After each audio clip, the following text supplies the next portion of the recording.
At a strict Christian camp, two girls bond through secret notes, hoping to not get caught. Will they stay silent or risk everything to tell the truth? The first thing they make you do when you arrive at Camp Edenlight is give up your phone.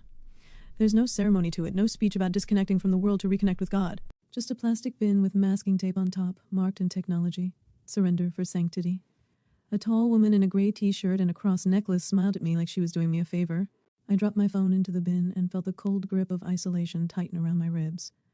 Welcome to summer. I'm Mara Delaney, 15, closeted and excellent at pretending. You have to be when you grow up in a town where your mother leads worship, and your father thinks the gays are a sign of the end times. I've gotten good at hiding in plain sight, smiling at the right verses, bowing my head at the right prayers, and keeping the ache in my chest neatly folded like a note I'll never send. Camp Edenlight was supposed to make me better. At least that's what my parents said when they sent me.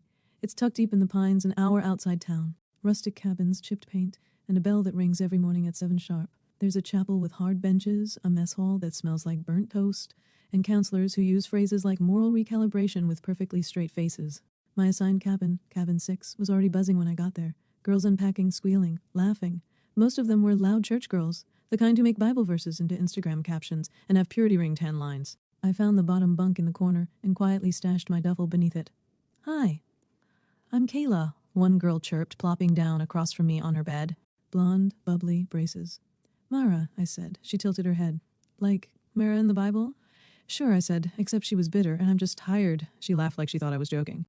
That first day was a blur of forced cheer, name games, worship songs, rules. Always the rules. No phones, no unsupervised contact with boys, no physical affection of any kind. All letters home must be read and approved before mailing. Even hugs was strongly discouraged unless initiated by staff. "We want you to practice holy boundaries," Counselor Dev explained. Hands folded like a prayer emoji come to life. Temptation is real. Discipline is divine. Every word she said made me feel smaller. That night, during orientation chapel, I noticed her. She was sitting on the end of the third pew, alone. Older than me, 16, maybe 17. Dark curls pulled back in a messy bun, collar buttoned all the way to the throat. While the other girls clapped and swayed to a terrible acoustic rendition of Oceans, she just watched. Not in the angry way, but like she was far away in her mind. Like she'd already seen this performance 100 times. Later, I heard one of the girls whisper her name, Jo Ramirez. I saw her again at Bible study 2 mornings later. We were in the chapel, knees stiff from the wooden floors, Bibles open to Corinthians. Our counselor was droning on about love, God's love, unconditional love, but only if you obey. My eyes glazed over somewhere around verse 10. When I flipped to the next page, something fell out. A scrap of paper, ripped along the edges as if torn from a notebook in haste. Follow for the next part. Comment what stories you want to hear next. Subscribe to FryyDaee on YouTube for the full videos. Thanks for watching.